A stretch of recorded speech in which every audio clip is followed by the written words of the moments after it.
Hey everyone, thanks for joining me this afternoon. Doing another live stream 2 days in a row here. But yeah, I'm really excited to continue to go over my course here, and we're going to get into the fun part of the project today. We're going to get into the toweling process. So I got a lot of great tips for you in this one. So on the way in here, please give me a like. Really helps out that algorithm, get things pushed out there.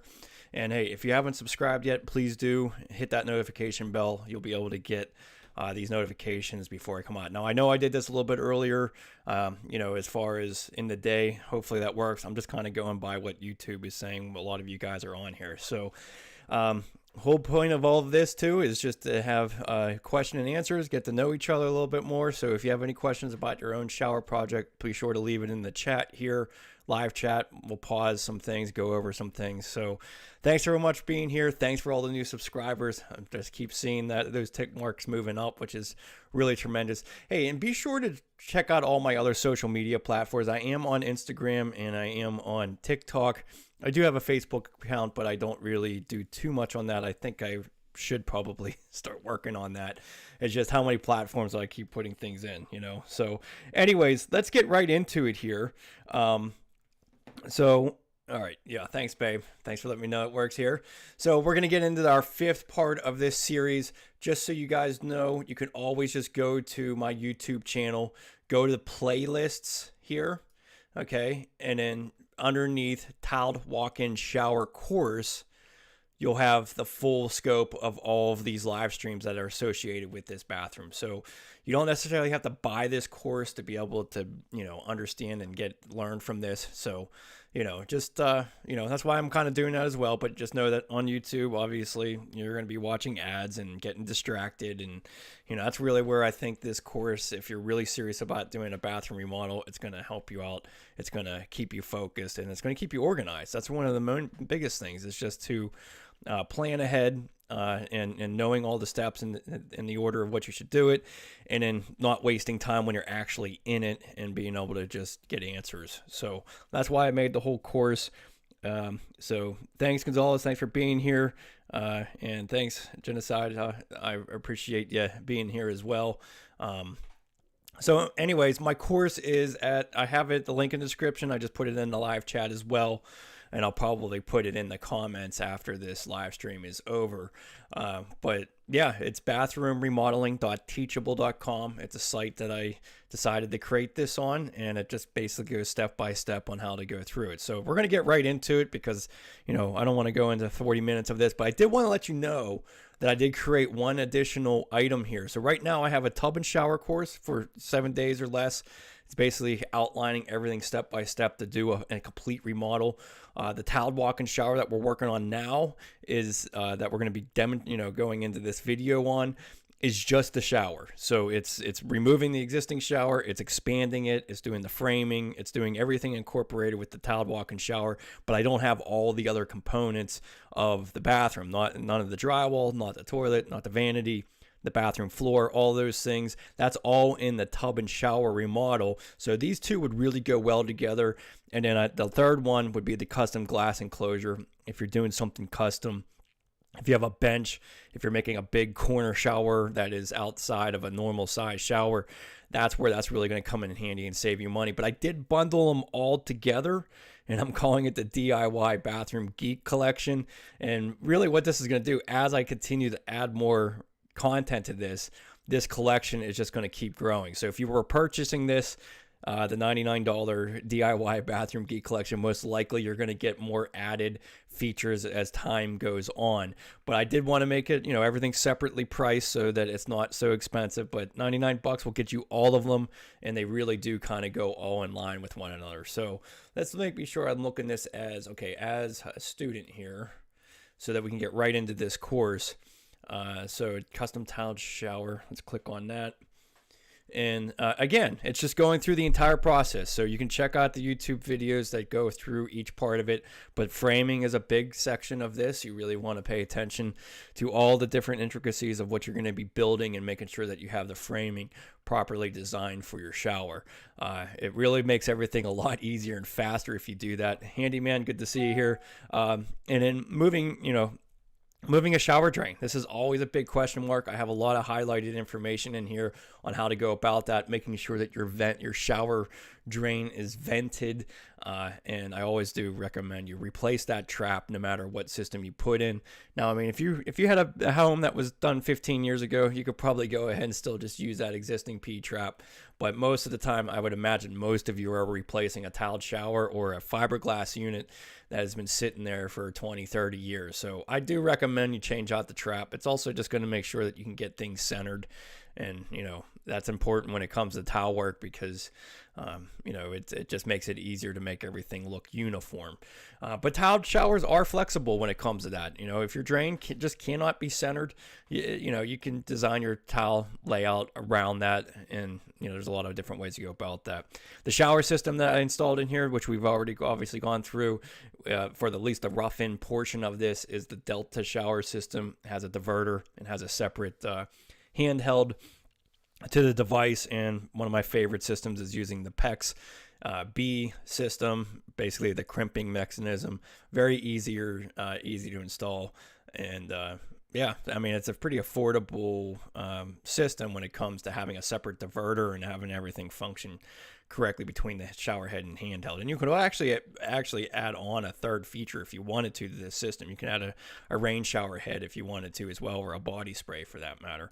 Waterproofing, I always find that Weedy is one of the most DIY friendly waterproof systems out there. So we really went and deep dived into that recently. But we're going to get into the tiling. This is the stuff that I always say should be the fun part of the project.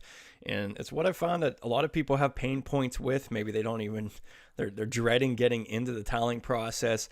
It can be messy. It can be, somewhat challenging, and in some ways could be frustrating. But that's what I'm hoping to do, is to kind of give you a method and the techniques to go about it, because I am a certified tile installer. I have taken those tests. I have, I have been doing tiling for quite a few years now, exclusively with bathrooms for 15 years. And so, I think my experience I can pass on. And, obviously I'm learning every day too. There's a lot of newer things coming out that make things easier. The Thinsets have come a long way in the last 10 years as far as their pot life, as far as the way that they grab on. So, Schluter came out with their own Thinset for their membranes and stuff. That's made that better. So things keep improving, which is really awesome. And then they just continue to get easier. And that's the reason that I just love bathroom remodeling, because it's just an infinite amount of learning, and things just seem to change every year, mostly for the better in a lot of ways. So I'm going to be going to a trade show here soon, not next week, the following week, the Coverings. I'm really excited to go there. So if any of you guys are contractors going to something like that, hit me up. I'd love to buy a beer or coffee or whatever and discuss bathrooms. I mean, it's just great to be around the industry that is constantly making things better. I mean, one big thing I'd say in the last 5 years is you're getting larger and larger tiles. So there's different methods about going and installing those things, but the tools and stuff, they just keep coming out and keep making things easier, which is just tremendous. But it's like you have to kind of evaluate what you're buying and what whether that cost is really affordable to you. If you're just doing one or two bathrooms, you don't need $2,000 worth of equipment. You don't need these diamond bits that are, $200 a piece just to cut a hole. They're great. If you're a contractor, probably be a good idea to buy them. But if you're doing one or two showers, I mean, you're not going to want to spend that kind of money to do that, or that's just going to it's almost going to make it not make any sense to do the tiled shower yourself in a way. Now, the recommendations I do have on a lot of the tools and stuff, they are higher end tools. It's hard for me to recommend stuff that is just not as well, but that is one of the things I'm looking forward to maybe when I go to Coverings, is finding out, some more affordable tile cutters that would be more friendly on the price, that you can, do well with. But so far, I mean, I haven't really been able to find a towel cutter under $300 that was really worth anything. And I don't want to recommend something that you're going to have a hard time with. So, and then this particular shower, we just did glass shelving. This is going to simplify the install. Doing those recessed niches and stuff really do take a lot more planning and a lot more time. And, obviously if you're a contractor, you're going to be charging more for it. So the client's going to pay more. But hey, if you're doing this yourself, and you want to get a nice niche, that's definitely a desired feature and well worth it. So I do have some things in this course about niches, and I plan to add more features to this so that everyone has a variety of different options when they're looking at this. Grouting, when it comes to white grout, I'm really still leaning towards epoxy. So I go into epoxy. And there is a premix that I have been using over the last couple years that I've been really happy with. That's Spectralock 1 by Latacrete. And I just haven't used it on the white yet, but so far, for what I could tell, it's been holding up very well in the showers that I've installed. And that's really one of the big things about having experience. It's just going back to your jobs, seeing what clients are having trouble with, and then learning from your own mistakes as well if you're getting a call back because there's a problem. But one of the things I noticed in the last decade I've been paying attention to is the grouts that I'm using and whether people are having a problem keeping them clean. Everybody seems to claim that things are stain resistant. You don't need to seal them. This is like the greatest thing since sliced bread. But then at the end of the day, the client's having a hard time keeping it clean. So stain resistant or not, it's not staying the color that it was. That's why I'm still kind of really, my hardcore ones are epoxy and, the Spectralock 1, it seems to be pretty good. But I am looking forward to, trying new products out and making sure that they hold up to what they're stating that they are. Frameless glass doors is also a part of this. You can't have a custom shower without that. Frameless glass doors are definitely one way to go. And the kits, this one was an Aston, ASTON shower door system that 3/8 inch glass. I always recommend the 3/8 inch glass, but I get into that into this course as well. So as you can see, the curriculum, it basically goes step by step all the way through. We have had already done all the way through the weedy waterproofing system. And now we're going to get into the thin sets and tiling portion of this. And, really the biggest, I think the biggest thing is to buy a decent thin set. But I wanted to give a little bit of motivation here first on price.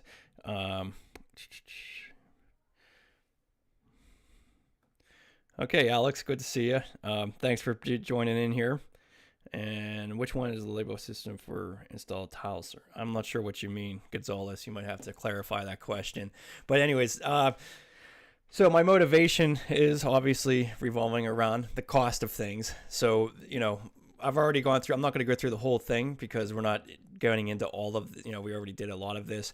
But this was a price to a home. This bathroom is just a regular 4x8 bathroom, master bathroom. Good, it's typical 3/4 size bathroom.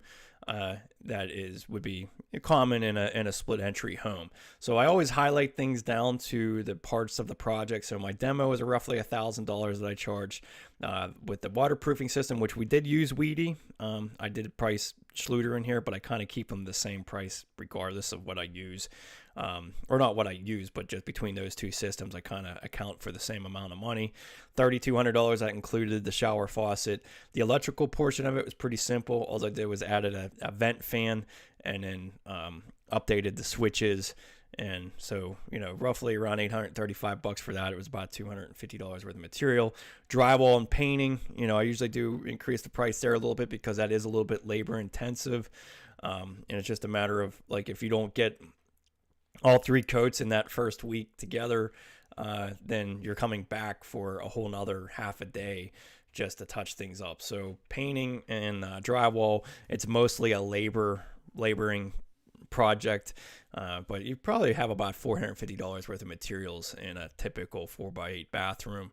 So $1,000 for labor, it's a pretty, you can make some decent money if you start to learn how to finish drywall efficiently. But the tiled shower, that's what we're going to get into, is the tiling. Now, I always do kind of give a highlighted image of what we incorporate in the shower. This doesn't really represent this shower in a lot of ways.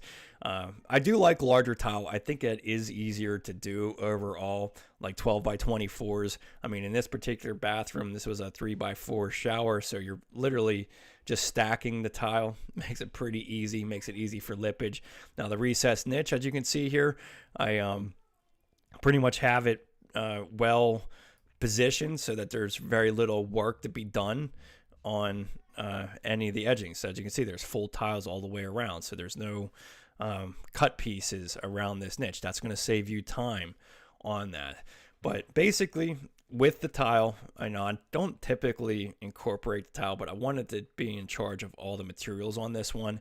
But it was roughly $3,000 that I charged for that. So you're looking at about $2,200 for labor for this shower. And it really, you know, and something simple format like this, once you start getting comfortable with installing tile, you could easily do that in 3 days. And I wouldn't even consider it to be full working days. So you can save yourself a bit of money. You know, on this portion of it, you're talking about, over $2,000 tiling this yourself. So that leaves a lot of, you know, room for some of the tile cutting features. That's where, you know, again, you don't want to be spending $200 on a tile bit if you only have $2,000 you're willing to save. I mean, you can spend $2,000 on all your tiling equipment pretty easily. So it's about choosing the ones that are going to fit for you. So, all right, so let's get into this. This first part's about the Thinset.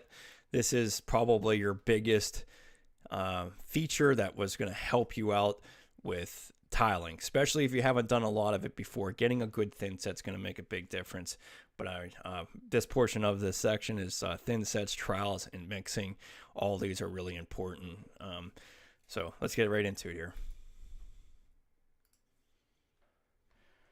Okay, so one of my favorite Thinsets is made by Ardex X5. Really, there's one tier higher than that. That's X77. That is really premium, but it's pretty expensive. But X5 is really like my everyday Thinset for wall tile. I do use it for floors as well, but floors don't take as much. There isn't as much need for a non-sag quality as you do walls. When you start setting tile on the walls, the more weight that it has, the more it wants to slide down the wall. And if you have a non-sag Thinset, it'll make it a lot easier setting those tile and not having them move on you, especially if you have a mosaic.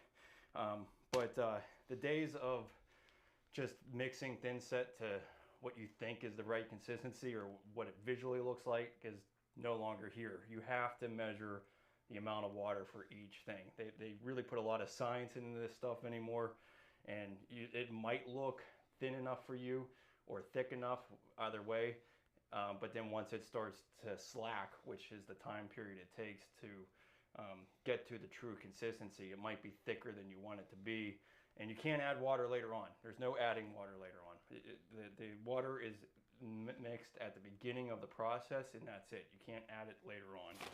So make sure you pay attention to the back of the bag. We're going to be using 6x6 smaller tile, so I'm going to be going with a looser mix.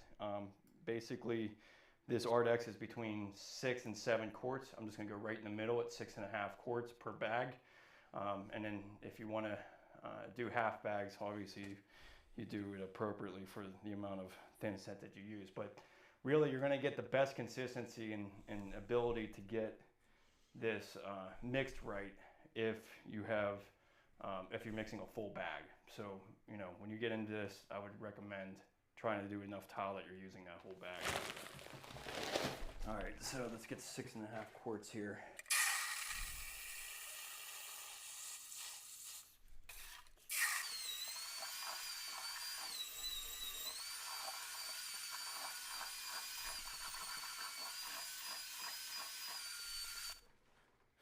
Okay, so you can see that it's a fairly thick consistency. So using the flat side of the trowel, I'd recommend just burn it into the substrate.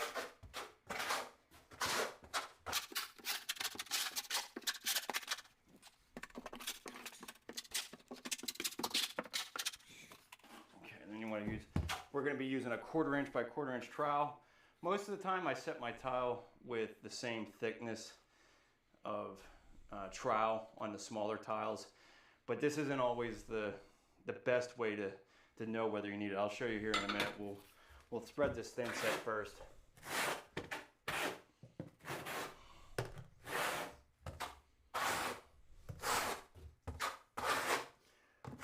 So make sure all your ridges are all in the same direction.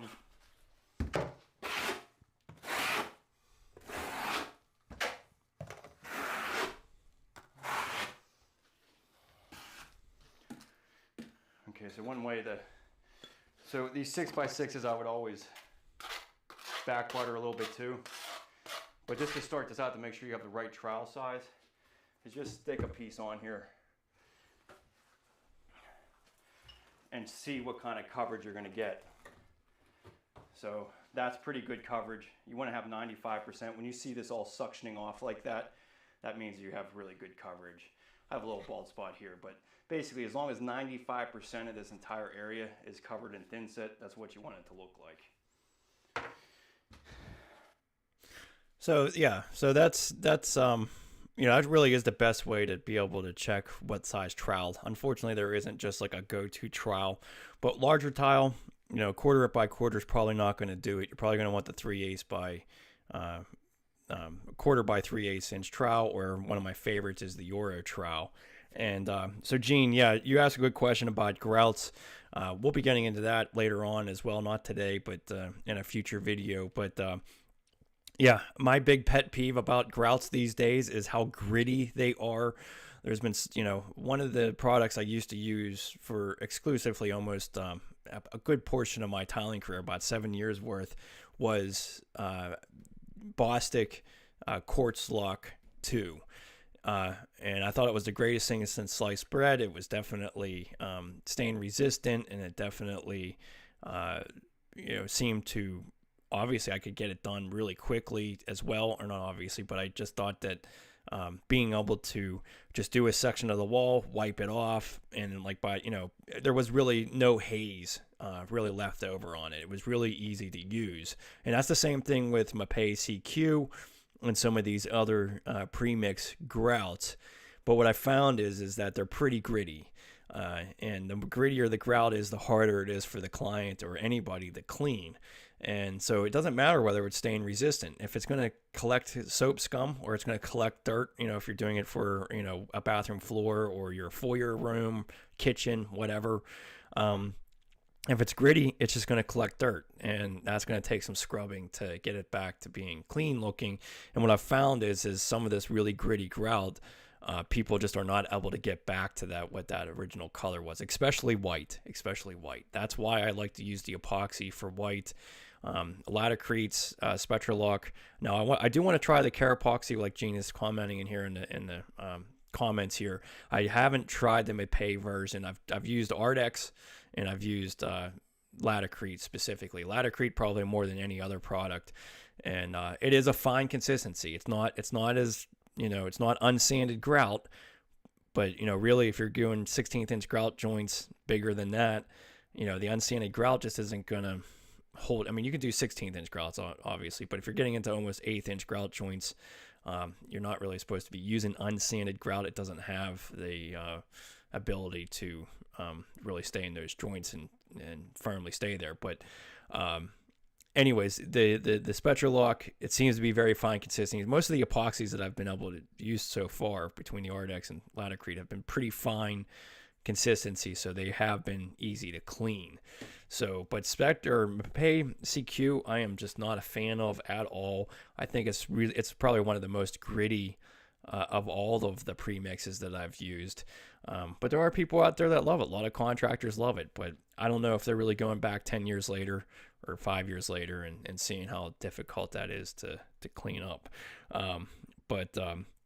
You know, isn't Ardex the most expensive? Yeah, probably.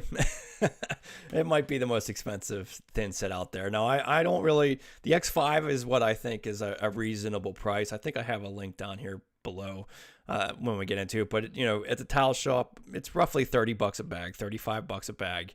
And that's for a 40-pound bag. So, you know, a lot of the Thinsets you buy at the box stores are going to be 50-pound. So you are getting a little less Thinset, but at the end of the day, I mean, the pot life of this, especially if you're a beginner, I mean, I literally have had no problem in a lot of scenarios. Depends on how warm it is and the dry, humidity level and all that stuff that goes into whether, when this stuff will harden up on you. But most of the time, I'm not even afraid to go to lunch and then come back and continue the tile. Most of the time when you mix Thinset, the Ardex Thinset, you can at least get 3 hours out of it before it flashes in the bucket. Now, the regular stuff you get from the box stores, a lot of them opaque grouts or Thinsets, even Laticrete Thinsets, 2 hours tops, maybe tops is all you're going to get out of it. And then you have to mix a whole new bag or a half bag or whatever amount of Thinset you need to use. But I am a big fan of the Ardex. I think it just is, like I said, it lasts the longest, and you really are going to get the best consistency out of it if you're mixing a full bag. And a 40-pound bag mixed into a regular 5-gallon bucket works pretty well. Whereas when you're getting a 50-pound bucket or about 50-pound bag and you're mixing that whole thing, it fills the bucket all the way up to the brim, and then you're having a problem actually mixing it. That's where I end up getting the 6-gallon tall buckets for the bigger bags of Thinset. And then when you're doing half bag ratios, you can do that. It's just hard to get the correct consistency because you really have to use a scale to weigh it. I think I might even have a video on that here below. But going over the Thinsets, so I also have a guide associated with that, and this goes into it a lot as well. You really can't not talk about Thinset without talking about the two colors, gray and white, and what you would use on either one. Now, you'll see in almost all of my videos, I'm using white Thinset, and that's mainly just for the pleasing view of it. Gray Thinset just doesn't come off well on camera, but I've just been always using white for most things just because it's the most universal. You can use it basically on any type of tile, and you're not going to be worried about any discoloring. So the biggest two things. So this is my guide that I have. It's in the description of this video as well. You can download this for free. You don't have to buy the course, but it does come with the course as well, and it goes through all the different components of the bathroom and my suggestions and pros and cons of each. So getting through the plumbing part is a pretty big lengthy section of this, but I do have the Thinsets and grouts. So Thinsets, so choosing white or gray Thinset. So white Thinset, if you're doing marble, if you're doing travertine, if you're doing stone, you're going to want to go with white, because most of the time if you go with gray, especially on white marble, it could potentially discolor the marble, and you might see that. I mean, even with travertine, it's amazing the difference in shades that can happen, and it might not happen right away. It might happen a couple weeks later where it bleeds into the bottom of the tile, and then all of a sudden you're starting to get a very darker looking tile. Now, if it's all uniform, it might be okay for you, but it really is a better recommendation to use white grout, or why do I keep saying grout? Thinset, white Thinset on marble, travertine, and natural stones. Now, if you're doing something like slate, a dark slate or something like that, you can go with the gray. And obviously, it's not gonna. In some ways, it might be tougher to use white when you're using like a dark black slate or something. That's you would want to go with the gray for that, because you would have the opposite effect. You could be getting the white that's kind of come up through the surface and lighten that color of tile. But for the most part, most stones, you're going to want to go with the white Thinset. Glass, you want to go with white, especially if it's a translucent. You're just going to see it's just going to darken that whole tile up pretty significantly. So glass, you're definitely going to want to go with white. And then you have to think about the kind of grouts you're going to use. I think in a lot of ways it's just better to go with white. If you're going to do like a light beige, or if you're going to go with a white grout, you might as well go with a white Thinset, just in case there was an area that you didn't get completely, you didn't get a deep enough removal of it. It's going to be less likely you're going to notice any discoloration. Whereas if you use, like, say if you did subway tile, white subway tile, and you want to use white grout, if you use gray Thinset, there's a possibility there might be an area within your grout joint that you didn't scrape out enough of that Thinset, and all of a sudden you're seeing gray Thinset through your white grout, which looks terrible. But then the gray Thinset, really, I would leave it down to just the darker colors. If you're going to do like a black grout, or if you're going to use slate or porcelains, go with that. But really, at the end of the day, you're talking about saving $5 a bag. You're typically going from gray to white. Depends on what you're buying, though. But for the most part, white Thinset's kind of the way to go in my mind. So, and then, really the biggest, again, my favorite Thinsets are the Ardex X5 for the most part. And you can't really talk about Thinset either without going into the whole modified, unmodified debate. And really, I think the biggest culprit of that discussion has come from Schluter. If you are a contractor, you know that has been a debate forever, and they have a lot of good reasons for it. Their feeling is that if they're putting down a waterproof membrane and then you're putting down a porcelain tile that is kind of impervious, basically has no ability for air to get to the mortar, then you don't want to be using a modified Thinset that would require that air to actually have it dry out. So their argument is that if you use a modified Thinset, that the Thinset will not cure in some areas. Now, I think that's important maybe for really large tile. If you're doing like a 3x3 tile. But, a lot of these Thinsets these days are not just adding a latex additive to it. There's a lot more science put into it, especially with the Ardex Thinsets. Latticrete has a lot of great Thinsets as well. And, even Schluter came out with their own modified Thinset that they use on everything. So they do have now, the ability for these Thinsets to dry without having the air curing. It's more like a chemical reaction for the most part. So the unmodified Thinset, these days, if I had to get a bag of Mapei, which, I'm going to bring that up too. Mapei, Ardex, Latticrete, all these companies, most of them, they're going to warrant their modified Thinsets over Schluter and so on and so forth. So like the thought of putting Dieter down and using Mapei Thinset, you're not going to have an issue with it. The manufacturer of the Mapei product will take over the warranty for setting the tile. Now, when it comes to waterproofing, to doing the Schluter shower, if you use modified Thinset for all their membranes, then Schluter's not going to warrant the waterproofing system. So keep that in mind. That's where I always just go, if I'm doing a Schluter system, I just buy the all set and I use that for the membranes, and then I use the Ardex for setting my tile. In most circumstances, if they are 12x24s, I'll just go ahead and use all Schluter products so that I can have the full warranty on the whole thing. But I do like the Ardex, and the Ardex will guarantee the tile installation over the membrane. So the unmodified modified debate is really no longer a big issue, especially with the new science of all these different Thinsets. And really, Schluter is really one of the only ones that have really made a big deal out of it, because Weedy doesn't care. Do whatever you want. Latticrete, do whatever you want. And a lot of these other waterproofing, Go Board, do what you want. They're not specifying modified or unmodified. Now they do specify slow down here. Specify about the modified Thinsets for setting their pans over wood substrates. They are doing some dictation on that. But the only other reason I would use unmodified is something that is sensitive to Thinset. So sometimes slate. Slate can be very difficult to, if you got Thinset on the surface of the tile, it could be very difficult to remove it. There are some porcelain tiles that have like a basket weave texture to them. My goodness, modified Thinset stuck on the surface of that sometimes won't come out, just will not come out.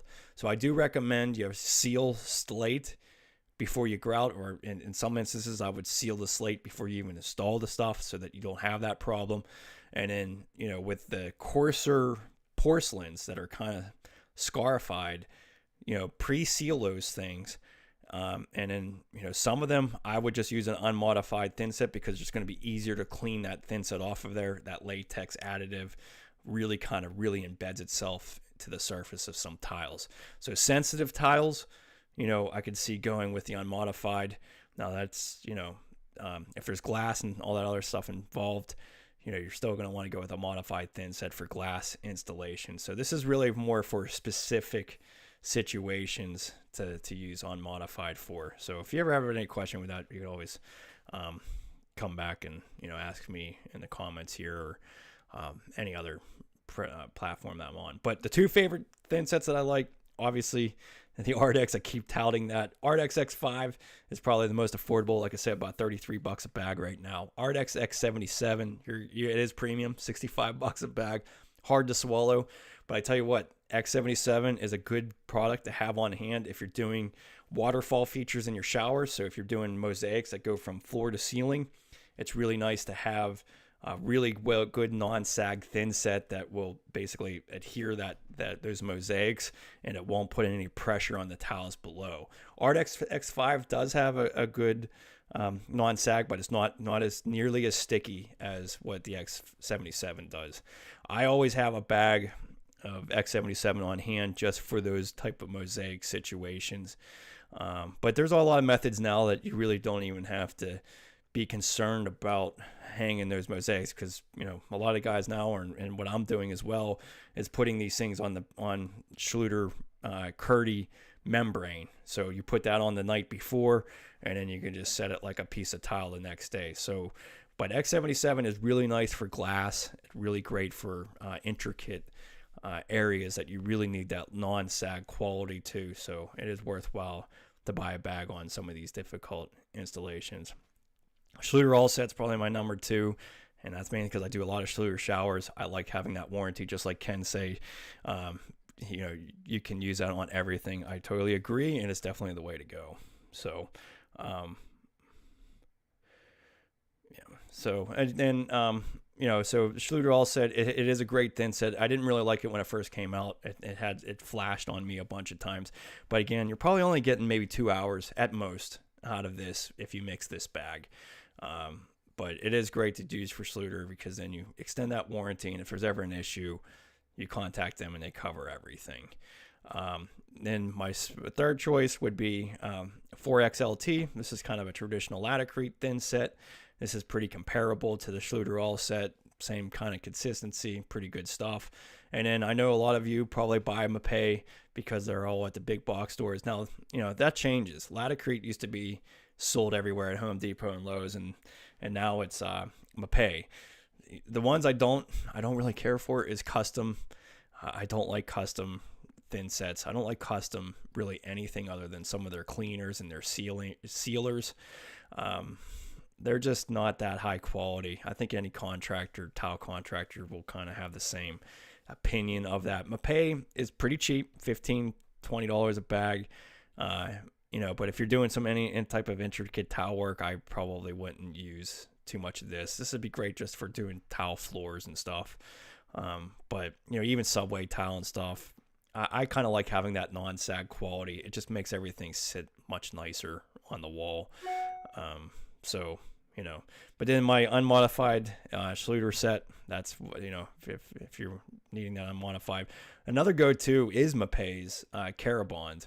Now, I used to use this for years, and what was great about Carabond, it comes unmodified, and then you can just add a latex additive to it called Caralastic that you just add to it, and you can make it modified. So that's kind of a nice thing, because then you're not wasting any thin set at all. So if you really, say if you're doing that slate and you're going to do that slate over Ditra, you can buy a bag of this, use a little bit of that additive to set the membrane on your wood subfloor, and then use the rest of the bag to set the tile.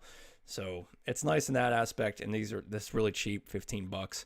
Mapei also has all these names that they came out with. Basically, I think it's all the same stuff, honestly. Uncoupling, membrane, mortar, same stuff.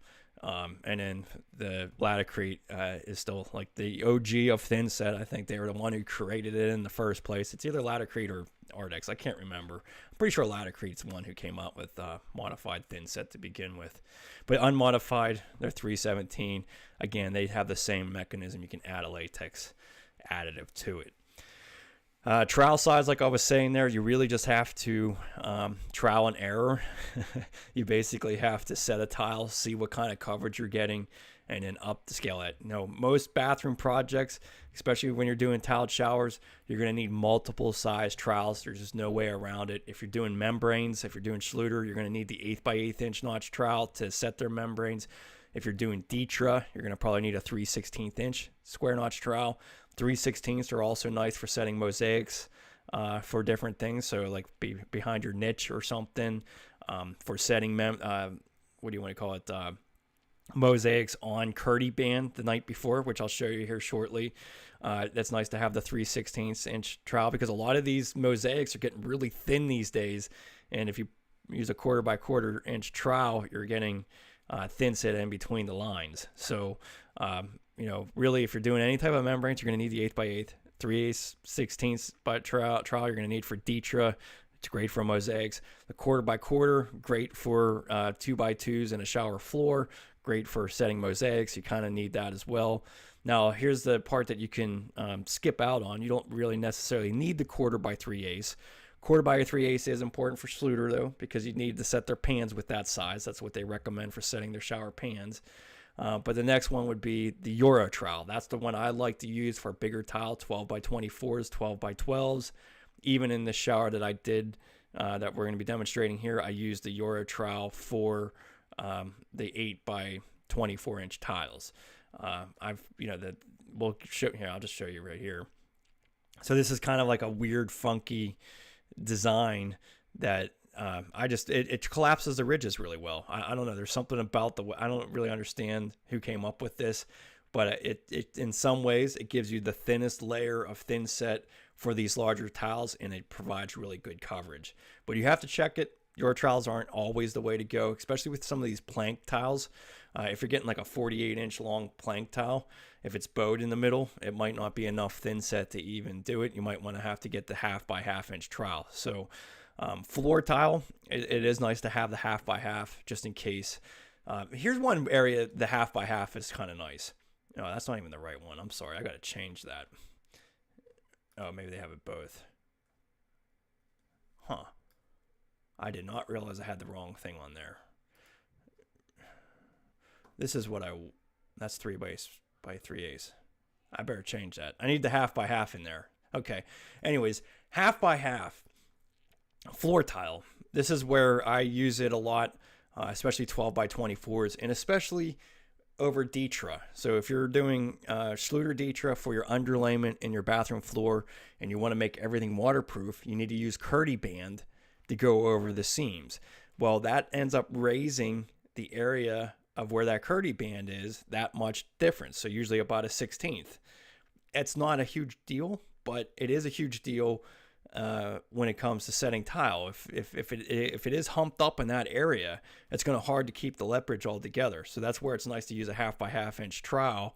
You have plenty of Thinset all the way around, and you can just maneuver that and overcome any of those humps. Schluter Ditra is awesome. I use it for a lot of products, or a lot of jobs, I should say. But the membrane buildup does create issues, and you don't want to get into doing smaller tiles, or you just don't want to have an issue at that seam. If you're using smaller tiles on your bathroom floor, 2x2s, I'd probably almost go with a different type of underlayment. I would go with something like the weedy subliner, where you're not going to have the buildup going over those seams if you want to keep everything waterproof. So, or go with cement board and liquid waterproofing. That's another acceptable way as well. But just know that that is a common problem for people, or any type of issues when you're going over the span of Ditra. It ends up humping that area up a little bit, and it can be difficult to overcome if you don't have enough Thinset when you're starting out. And then in my course, I always just go over some of the highlights, because I don't think it's necessary to go ahead and watch that video over again. You can just go in here and check it out. So make sure you're measuring that water. Everything's science-based here. You can't just visually look at it anymore. It has to be measured to get the right consistency. Mix for the time that it says. Ardex, it says 2 minutes, and you can go start using. Schluter, they want you to mix it for 5 minutes, and then let it slack. Slack meaning let it sit there for 10 minutes, and then mix it again for another 3 or 2 minutes. I think it's 2 minutes now. So you're talking about 7 minutes of mixing, but if you mix it at the way that they want you to mix it, it's going to last a lot longer. And that's, you know, those 10, 15 minutes of your time to mix it properly is going to way outweigh, you know, the frustration you might have if it hardens up in the bucket. So mix your thin sets to what they're saying. If you're a contractor, I definitely highly recommend this Cola mixer. This thing is awesome. I know it's a hefty price tag, but it definitely mixes things tremendous and makes it a lot easier. If you're doing the 50-pound bags of Thinset and you're fixing the whole thing, get some of these bigger, taller buckets, 6-gallon buckets. A lot easier to mix that in. If you're doing half bags, now I know this seems like overkill, but getting one of these stupid little scales will make sure that you're mixing things at the right consistency and getting that measuring bucket. So again, you can always leave me a comment in my course if you had a question on anything. Let me see if I have any questions here. Yeah, Mike, I agree. He agrees with the Flex Color CQ. Yeah, I mean, a lot of contractors love it. But I really don't think that they're necessarily paying attention to what clients are having a problem with years down the road. Like even regular, ordinary soap scum. You know, I mean, if the grout layer is, or that little, you know, even if it's a 16th inch wide grout joint on your tile, if it's gritty, the soap is going to gather onto that and be difficult to remove. So, all right. So going into the tiling sequence, we're obviously probably not going to get into all of it because I talk way too much. But I hope all of this is informative to you. We're already 46 minutes in. I'm always amazed by the time here. Getting into the tiling sequence, I get a lot of questions about this all the time. I think this is important to highlight, and you know, I'll explain what the traditional tile sequence is and why I go about it. Okay, so I want to go over a couple tiling tips about installing tile in a walk-in shower. And a lot of this just comes from experience. It comes from being, you know, doing things the wrong way, having trouble installing tile and making sure that everything evenly works out. So order of operation is primarily, number one, is to always install your shower floor tile first, especially when you're doing something like this where it's a diagonal pattern and this is also a travertine. So it's really important to have expansion and contraction joint all the way around your shower pan, and it's just going to be easier to install this tile first so you don't have to be as precise with your edge cutting, and then your wall tile will cover over that expansion and contraction joint. So that's really important to do your shower floor first. And then second thing is the next step is to do your back wall. And the main reason you want to do your back wall is so that when you have your sidewall tile, it'll cover over. You won't be basically visibly looking at a grout joint along the edges. That's going to make it easier for your cuts, because if you actually did these two walls first, you're going to have to be very accurate with your cutting in the corners. When you do it this way, you can be a 16th off and you're not going to really notice it. Now you can tell I caulked these corners as well. So at the end of the day, you're really not going to see it either way, but to make it easier on yourself, do this back wall first. Okay, and then pretty much the next few tips are going to go over about tools that make things easier. So number one, using a leveling system on bigger tiles. So these are basically 8 by 24 inch tile, and I recommend using some kind of tile leveling system. One of my favorites that I used in this is a wedge and clip system called T-Lock Perfect Level Master. Reason I love them, and I've used many different systems, but the T-Lock, the clips, the plastic clips that are going between, the strongest I've ever used. I barely ever break one. I use other systems that, you know, when you wedge it in and you clip it too much, it just breaks off. Very frustrating, especially when you're in a situation where you just don't, you know, I mean, who wants to pull off a tile and have to put a new clip in? So I really have a lot of confidence with the clips, but one of the other reasons I like them is because they have the spacers incorporated into the clip, so you can get different size clips for whatever grout joint you want. So primarily, I usually just go with a 16th inch grout joint because I think at the end of the day, that is just kind of a common size. So I always primarily go with the 16th inch clips, but it's nice to have that already spaced in there. And then the other thing, when you actually have this all clipped together, it really makes it easy and holds everything together. And then just having simple things like horseshoe shims for spacers. Much easier than those rubber little tees that you get from the big box stores. Those are so tedious. They're not always the same size. I mean, at least I've had an experience where some of them are bigger than others, which doesn't make any sense for a towel leveling system, or no, not for a living system, but for a towel spacer for that matter. They should be exactly what they say they are. But the horseshoe shims, they're just easier to put into the joint. You can double them up if you need to. I always use them to just shim up my glass corner shelves just slightly so this is pitched. There's just a lot of different things to use them on, and you can just reuse them. They're very easily to be reused. Another tool that I like is a linoleum knife. I know that sounds weird for towel working, but it just has that nice little hook that makes it easy to move over your tile and scrape out any thinset in between. So that's one of my primary tools I'm always looking for, because it just helps me to manipulate the towel, move it, and also just scrape out the joints as well. And then if you want to make it easy on yourself, just get a solid curved top if you're doing a curved shower. In this instance, I used a 4-inch curb. I like the slender curbs. I think it makes more sense, especially in a smaller shower, to go with a 4-inch curb.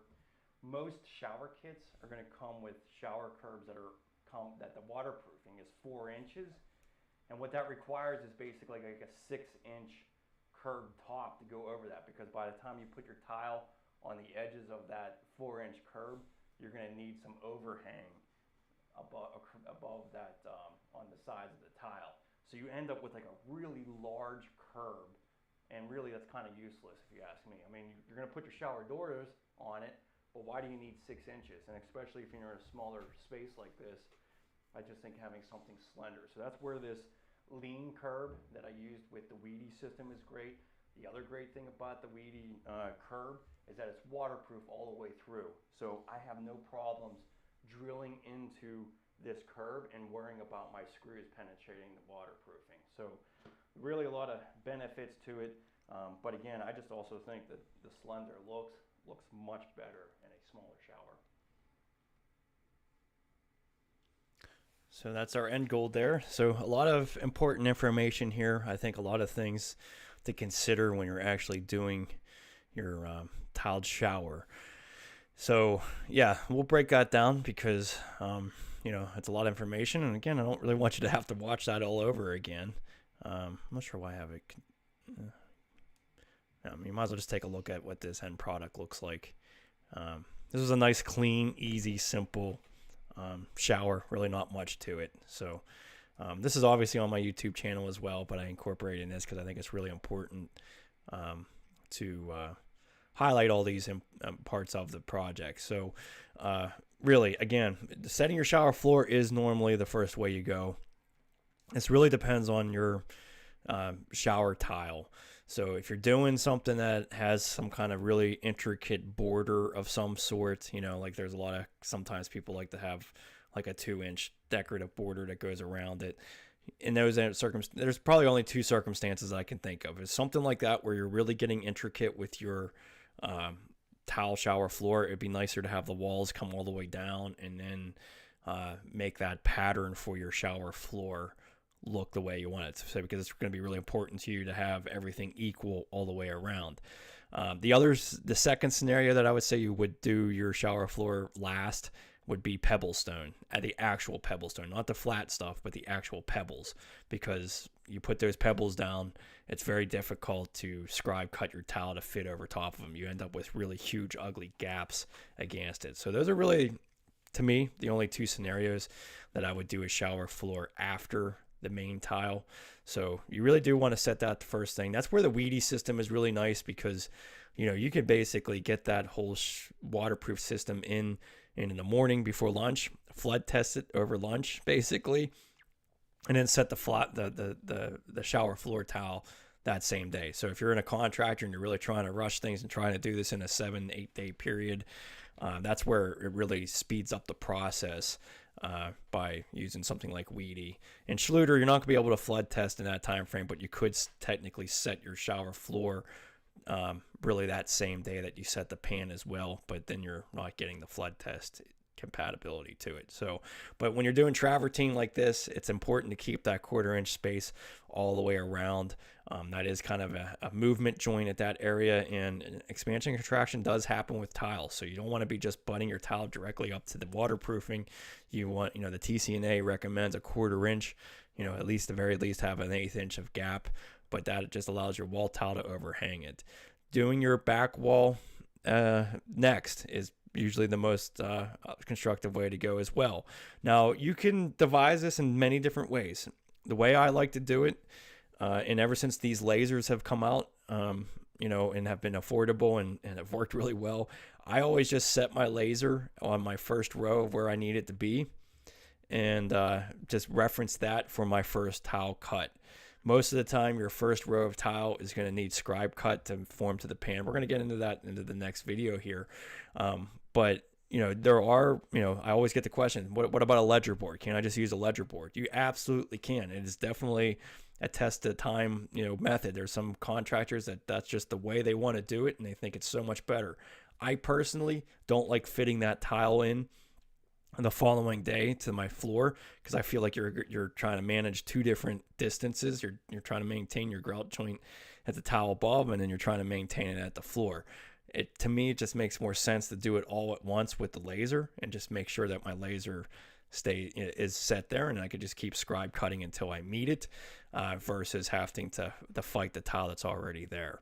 That's just personal preference. I also think it's faster because this whole back wall was set the first day. Actually, I did, on this particular shower, I did the back wall and the side wall all in the same day, and those were complete. Those were complete tiled projects. So whereas rather than have to come back and not waste, but spend another half an hour, 45 minutes putting in the bottom tile, I don't know, it kind of breaks up your train of thought a little bit. So because I just like to come in and just start on the plumbing wall and do my outside floor or something like that. So then you're working on your sidewalls again. That is main reason is just, again, you want to make it easier on yourself so that you don't have to fight yourself with making absolute perfect cuts in the corner.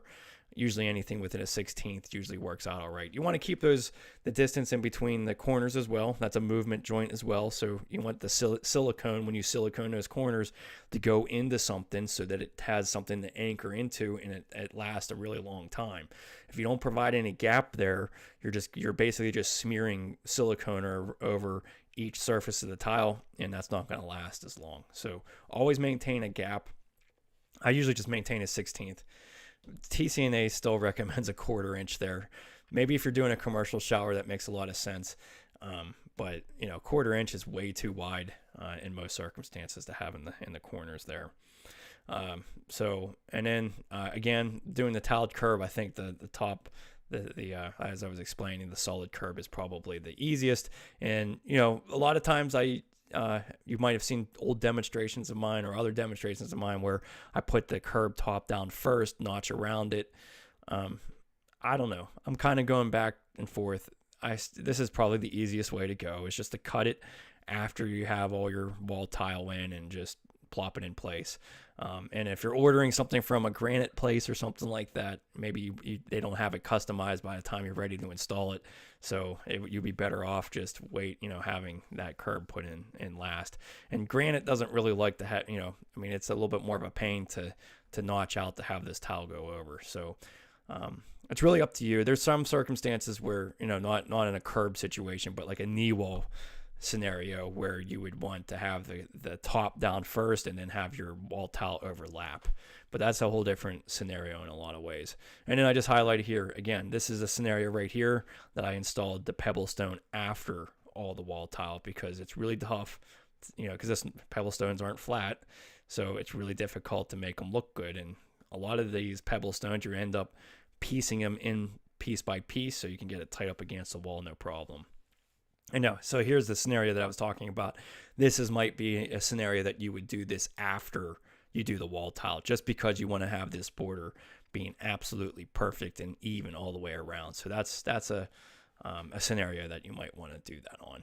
So hopefully that helps out. Terry, what kind of grout do you recommend for showers? I am still in a big favor of Spectralock 1 and the epoxy traditional Spectralock Pro grout.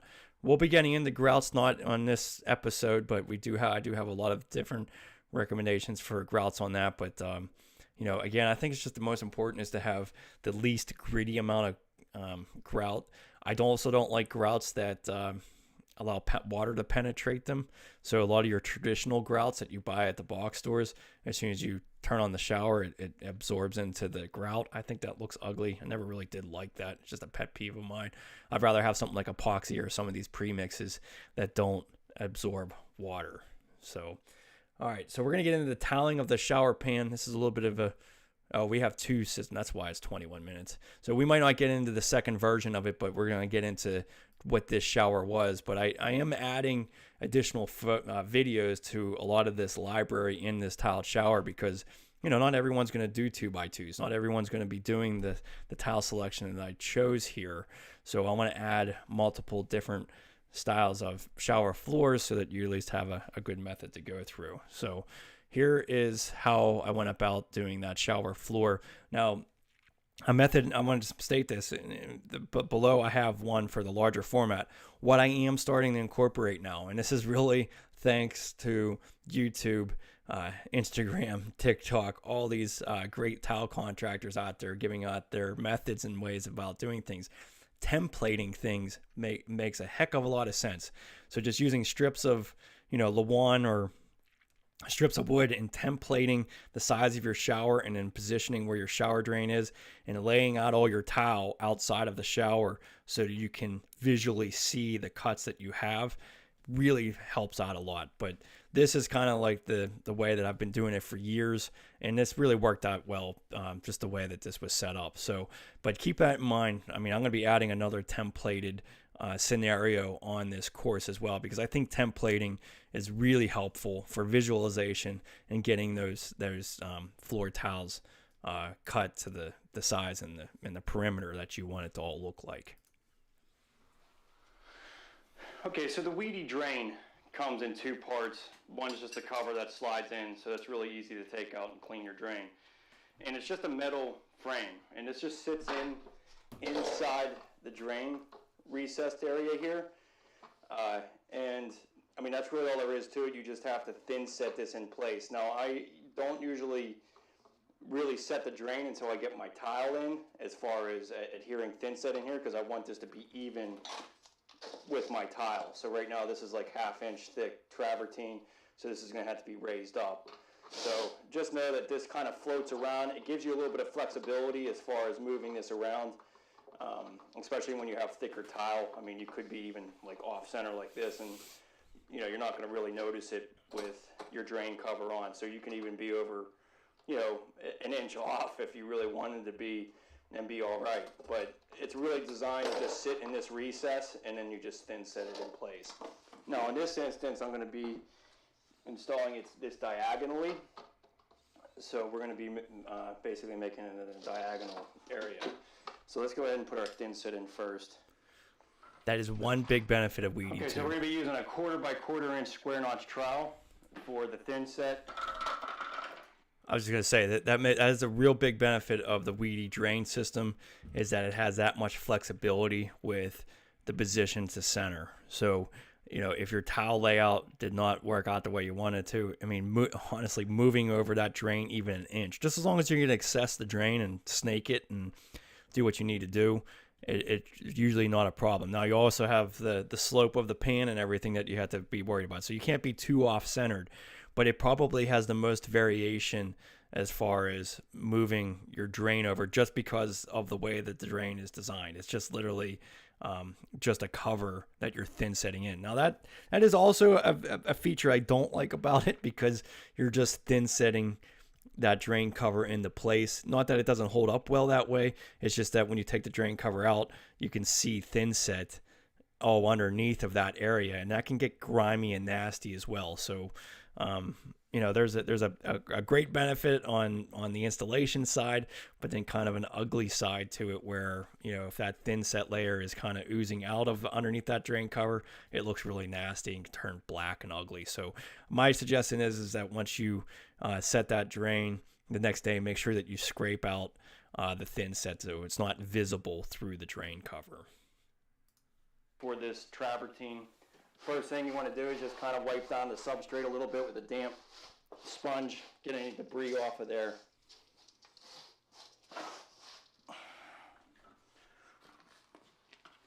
And take your thin set and use the flat side of the trowel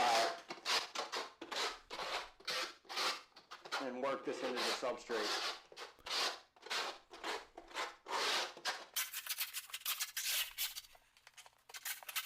That really helps get those trowel lines nice and even, so definitely burn that thin set in.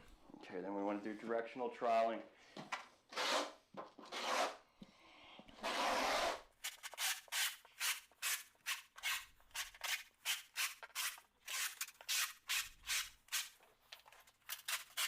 So the more consistent you can make this thin set layer, the better off you are. So take your time in troweling that. I'm just going to clear out this for now. We'll thin set in once we... And if you don't think you can set all this towel all at once, don't spread that much thin set out. This is only if you can set it all at once, because you don't want that thin set skinning over and then having a problem bonding to your tile.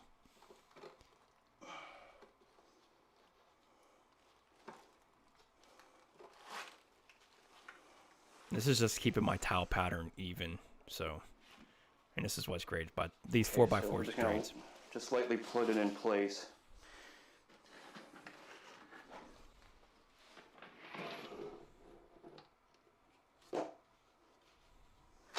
Yeah, you do want to dry fit it beforehand. It's not like you just want to grab the stuff right out of the box and start setting it. I did dry fit it before I actually set this tile.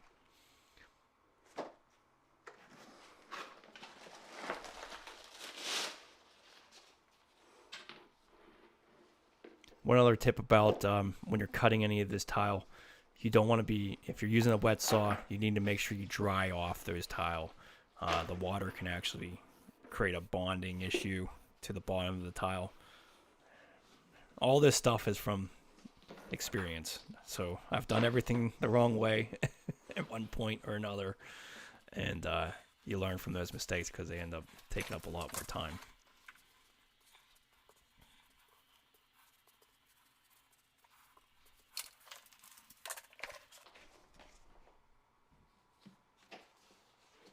So on a diagonal pattern, this became real easy, basically in a square dimension. But diagonal also, I mean, just, you know, setting that shower floor first, I did not have to be accurate, especially against the curb. You know, there's always something that isn't 100% square or even with your cuts, and you can vary quite a bit around that curb because you could always build up the sides of the curb and make it wider. Obviously, within reason, you still need the curb top. I just want to make sure that you have... By the time we put thin set on this, this will be able to overhang that. Double check that. You want to just kind of leave like an 1/8 inch to a 1/4 inch around your perimeter. Now it doesn't have to be 100% accurate because we're going to have this wall tile going over top of here. So just pay attention to the gap that you have and move things around and accordingly. Pretty wildly off on that curb end too, but again, it doesn't really matter. I was able to build up thin set on the sides of that curb and cover that inside area. It's also not a very visible area either unless you're in the shower. So, you know, I always maintain the 3 sides as best as I can. And then at the curb, there's a lot of room for adjustment there.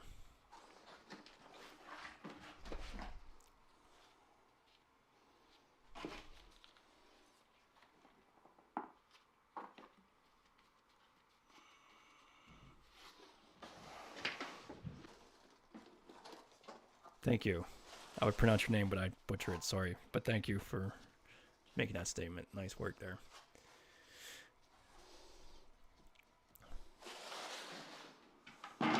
So there really wasn't any sped up version there, so that's why I was able to spread all that thin set and set it, because it really only took me less than 10 minutes to set all of that tile. But if it's going to take you longer, don't spread all that Thinset. Just take a look at your pattern, make sure that everything's kind of lining up. Okay. Yeah, it looks okay. All right, and then you can just go ahead and tamp this in place. Kind of want to tamp it after. So I'm always paying attention to my most visible areas. So as you can tell here against my curb, I'm pretty off. I almost have 3/4 of an inch there. I'm not overly concerned about that because I'm going to have a big threshold here and I can build up tile to cover this edge. So I'm more focused on what the rest of the shower looks like because this can always be fudged out. This wall, you're kind of determined with what you have. So you just want to pay attention to what's going to be the most visible and go from there. So, but yeah, let's just go ahead and tamp this all down.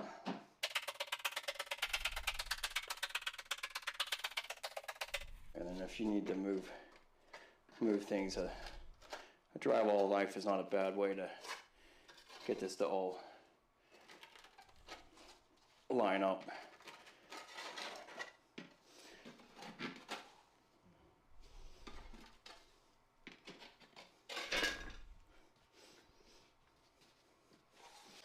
Okay, then anything you got a little bit of excess in there, I'll just go ahead and get that out of there.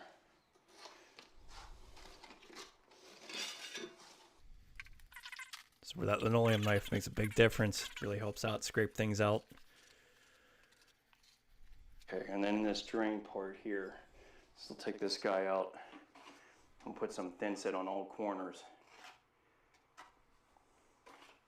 This is important because if you don't have support there, it will move on you, then you'll end up cracking your grout joints right at that drain. So, but this is also the ugly part of it too. This is where you see some of that Thinset below. You need to make sure you scrape that out the next day so it's not visible or that'll just get all nasty. And I would just use some horseshoe shims.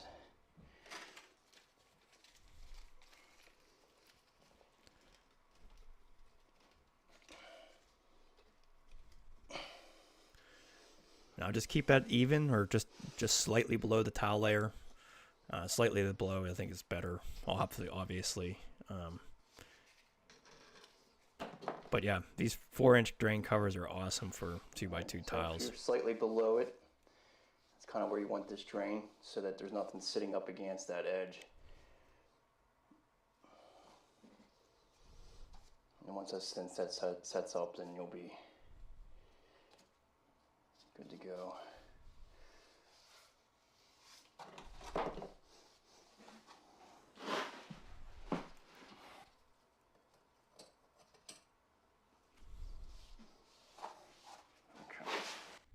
Okay, so that's usually, you know, a lot of times I'm doing the waterproofing, and then I'm setting that floor tile at the end of the day just so that I can immediately start working on that tile the next day.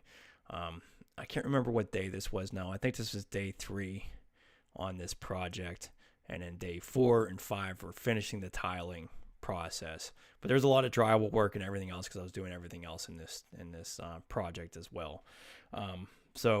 Again, I just have everything highlighted down below here. You know, it just kind of goes over the reference points of what the TCNA recommends, and just the strategies to remember on how to go about the process. So rather than watching that whole video over again, you can just easily scroll through here and just remind yourself of what needs to be done. So that's a really simple pattern overall to install. So I would definitely highly recommend. But here is what I'm talking about. I'm going to add a video to this later on. But using these little furring strips with hot glue and marking out, basically templating that whole shower area, and then you can like visually lay your towel out, make sure that everything is going to look the way you want it to look rather than kind of guessing. But in this pattern that I just did, it really worked out well, and I had already had pre-laid it out before setting it. So, but this is a really going to be my go-to way of going about things. But here, I have it kind of highlighted with how I go about doing it with the larger format towel. We'll probably watch this video later on, maybe on the next one. Where do I have? Did I miss the video, or did I not have it uploaded? Huh.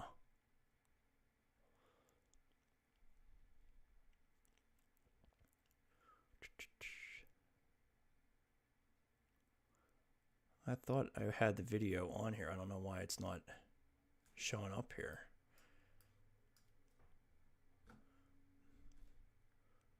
Huh. That's weird. The video for that is supposed to be in here. I have to double check that. Sorry if you guys who've purchased the course does not have that on here. I will check that out afterwards. It's supposed to be right here. The video on that, the cutout of this. So I don't know why that's not showing up. Anyways, we'll show that on the next one probably on that. So yeah, but that'll get you started anyways. A good synopsis of what's going on here. But yeah, I mean, have it broken down into the back wall next. Tiling the side wall, tiling the plumbing wall, the cutting around the edges and stuff, and then basically all the methods of going about that. I did include a recess niche in here if you're looking to do that as well. I plan on building out more of that as well.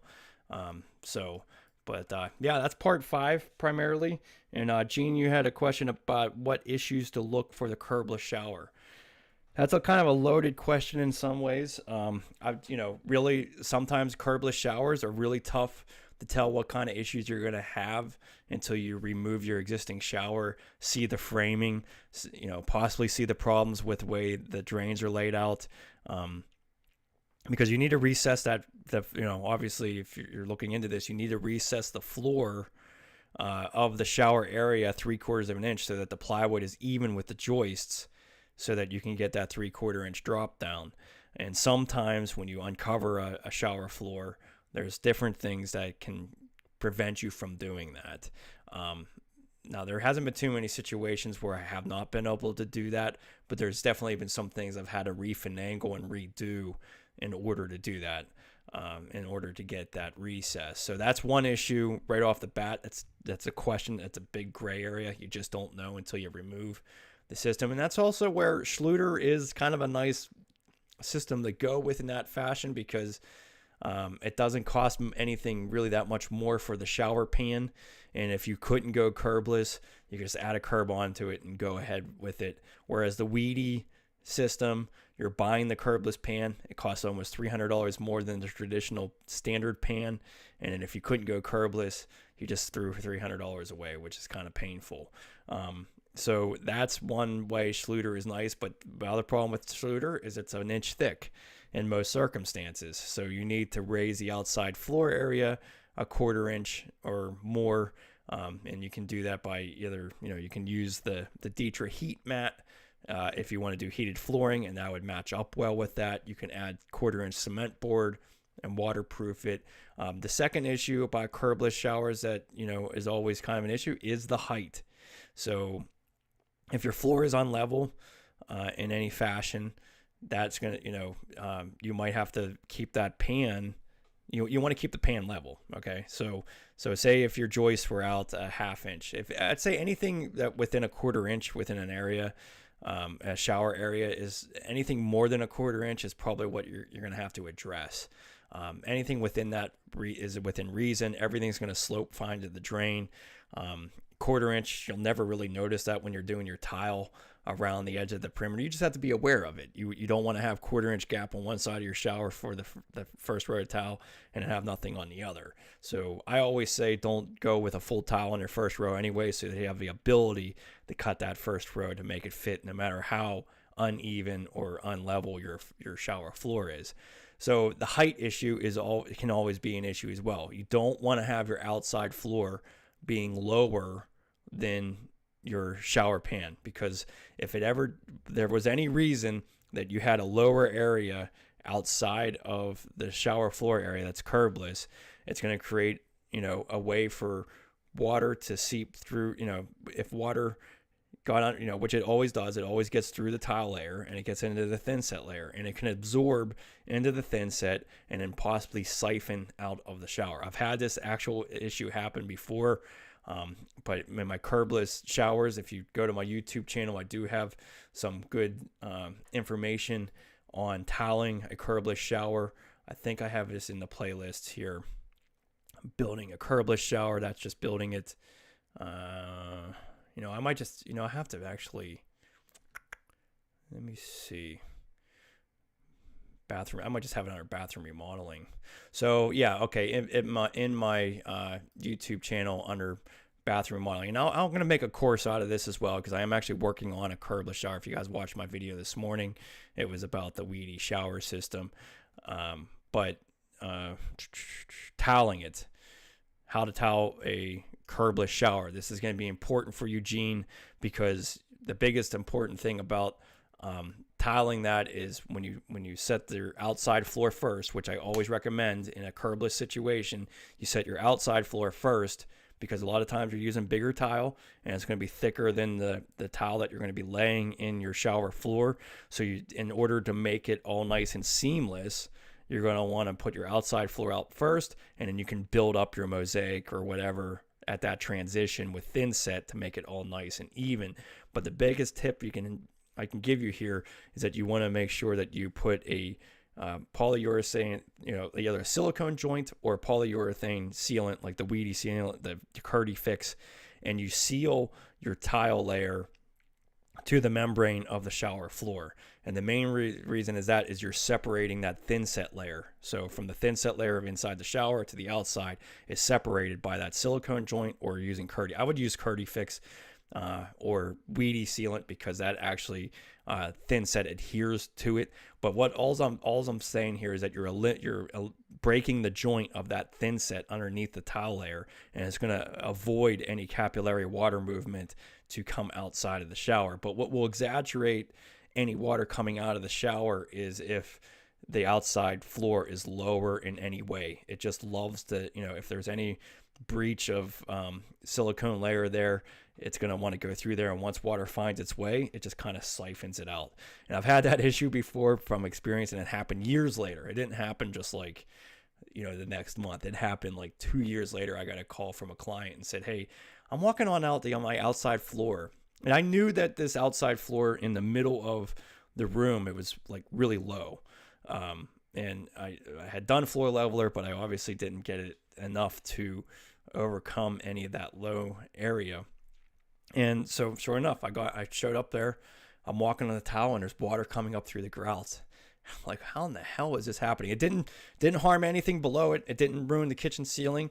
It didn't go anywhere, because I had everything on the outside of the shower waterproofed as well. But water was just siphoning out of the shower. So what I did, I wonder if I can even bring that shower up. I have it in here somewhere. But basically, all I had to do was remove the grout joint, and let me aviary. Which one was that now? That was 102. I might have it in here. So all I had to do was remove the grout at the transition between the shower and the outside floor, and fill that whole cavity with silicone. I just used a matching caulk, and that solved the issue. It was just literally the capillary water movement of it. I wonder if I don't have this easily accessible here. I wanted to show you a picture of the bathroom, because it was a beautiful bathroom. It was huge that I did it on. I guess I don't have it on here. Might be a story for another time. Best photos. Do I have it on the best photos? Yeah, here it is. This is a terrible picture. It's before all these cameras got better. Oh, let me shrink myself too. So this is the bathroom that I curbless shower did. This was literally, I don't know what, 9 years ago, maybe 9 years ago. Beautiful, huge shower, 4x4, slate floor, really beautiful plank tile out here. But where I had the issue, so here's my tub outside here. This area was all really low. And so it was just, the water was just siphoning through the Thinset layer. And when you would walk right here, there'd be water coming up through the grout joints. It was absolutely amazing. They even called other plumbers to come out and say, what did I do wrong? And they're like, we have no idea. I don't really see where this water is coming from. It's from the capillary water movement going through the Thinset layer that allowed it. Now, I will give this point to this problem.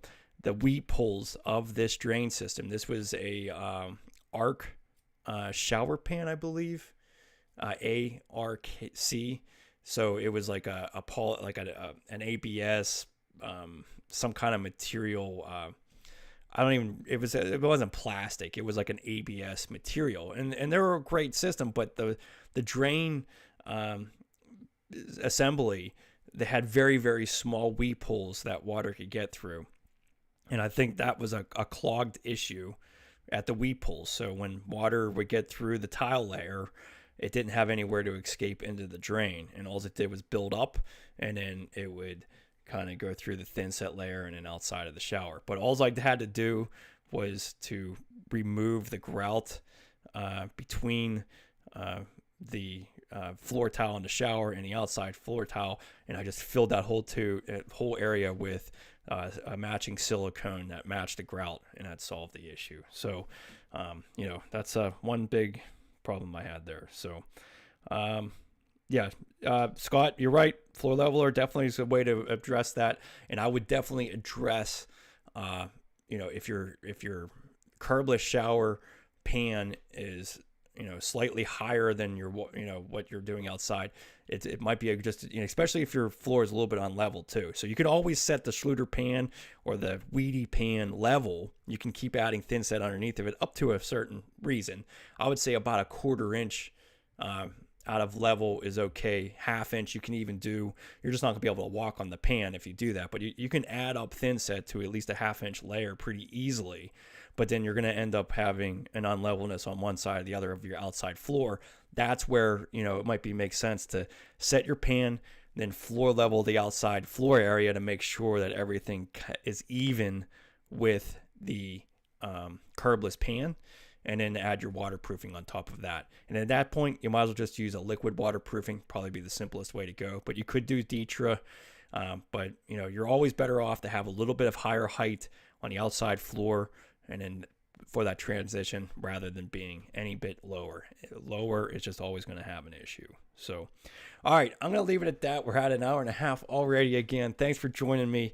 I hope you're getting some value out of this. Give me a like on this video, and I'm going to have another live stream this week, I'm sure, before coverings the following week, and I'm going to have a whole bunch of, hopefully, stuff to discuss there as well. But again, if you want to support this channel, buying into this course is the best way to do it, but sharing this channel with your friends is just as good as well too. So have a great weekend, everybody.